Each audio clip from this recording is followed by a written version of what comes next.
اللهم احفظ القدس وأهلها، أمنها وأمانها، ليلها ونهارها، رجالها ونساءها، شبابها وأطفالها. اللهم عليك باليهود المحتلين، اللهم اقذف الرعب في قلوبهم ورد كيدهم في نحورهم. اللهم انصر إخواننا في المسجد الأقصى، اللهم كن لهم ولا تكن عليهم. اللهم انتقم من أعدائهم. اللهم لا تجعل فيهم مريضا إلا شفيته، ولا ميتا إلا رحمته، ولا مكروبا إلا نفسته، ولا مهموما إلا فرجته، ولا مبتلا إلا عافيته. اللهم أرهم الحق حقا وارزقهم اتباعه، وأرهم الباطل باطلا وارزقهم اجتنابه.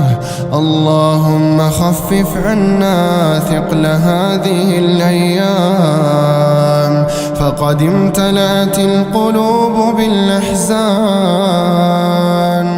اللهم كن لهم مؤيدا ونصيرا ومعينا وظهيرا. اللهم اجعل لهم من كل هم فرجا، ومن كل ضيق مخرجا، ومن كل بلاء عافية. اللهم إنك وعدت ووعدك الحق، ألا إن نصر الله قريب. اللهم أعز الإسلام والمسلمين، وأذل الشرك والمشركين. اللهم عليك بأعداء الدين. اللهم أنزل بهم بأسك وبطشك ورجزك وعقابك. اللهم لا ترفع لهم راية ولا تحقق لهم غاية.